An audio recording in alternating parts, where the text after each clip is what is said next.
Hello, this is Photography Gamer, welcome back to the channel. Today I'm reviewing We Happy Few Deluxe Edition for the PS4. The game is also available for the Xbox and Microsoft Windows. We Happy Few is a role-playing game developed by Compulsion Games. The game takes place in an alternative timeline where the Battle of Britain was lost, allowing the Germans to occupy England. The main story sees you start as Arthur. Arthur works as a censor who goes off the rails and embarks on a disturbed and bizarre adventure. So what is the game like to play? Well, it has some similarities to games like Fallout, as in you can gather resources, use said resources to craft items, and there's also a survival light feel to the gameplay. Combat for the most part is melee based with trusty British staples such as darts and a cricket bat to batter your foes with. Stealth is an option too, and the game gives you a nice option in terms of how you want to approach combat.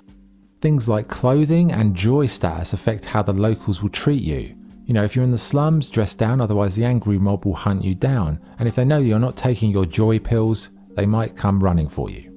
As you progress, you can add perks, but one area I felt the game was lacking was the conversational options. Story-wise, it's a pretty dystopian world, you know, like kind of 1984 vibes. But aside from story, you've got survival mode, you've got sandbox, and you've got a wave-based night watch mode where you play as a Bobby who has to eliminate the downer hordes. This version features all the story DLC including They Came From Below, Lightbearer, and We All Fall Down. Each one adds a slightly different narrative take and fleshes out the game world, lore and characters. Perhaps they're not as good as the main campaign, but they are a nice little extra that I enjoyed. Graphically, the game has a colourful and disturbed art style like Austin Powers meets A Clockwork Orange or Orwell's 1984, as I said. Saying that, the NPCs have reused faces to such an extent that it's absolutely appalling really in terms of quality. But the environments, generally easy on the eye despite a lot of pop-up and occasional crashes. The sound is fantastic with really good voice acting featuring a wide array of British regional accents. The music too is so well suited, and I'd say audio wise that's probably the standout part of the game. Okay, what's good and what's bad? What's good? The art style, game world and audio are excellent. The game gives you some sense of freedom when approaching each situation. The Deluxe Edition has bundles of gameplay and it's got a really good sense of humour. What's bad? The narrative lacks depth when compared to other similar games. The graphical performance has some troubling issues and the game feels unfinished in parts with overused assets. So what's the verdict? We Happy Few on the whole is a decent adventure RPG with a very cool and satirical story and art style. But perhaps the game lacks that overall polished feel to be considered up there with the best games in the genre. Yes, the voice acting and music are excellent, but the game world at times felt underdeveloped.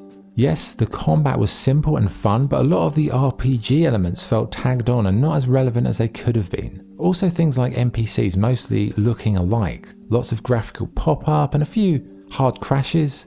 You know, it felt like a game that was in early access for a while, then they just put a nice lick of paint on it and shipped the product without actually giving it full attention and the due care it deserved. So on the whole, I was a little bit disappointed, I'll admit, you know, because it's got a lot of potential to be really a classic, but you know, it's not to say I didn't enjoy it. Plus, you know, this edition, there's a whole host of content, story, DLC, the arcade modes are really good if you just want to kind of lose yourself in a survival mode. Really good value. So would I recommend it? Well, yes, to a degree. It's not up there with the likes of Fallout, but for sure it's an interesting game and it's very different. I'd say the Brits will probably appreciate it most because it's got lots of humorous elements that British people understand. Everyone else, it will just go over their head. But you know, it's still got something in there for a wider audience, I would say. So my score for We Happy Few Deluxe Edition is 7.5 out of 10. Okay, that's the review. Thank you for watching. If you enjoyed the video, please like and subscribe. This is Photography Gamer, signing off. Thank you.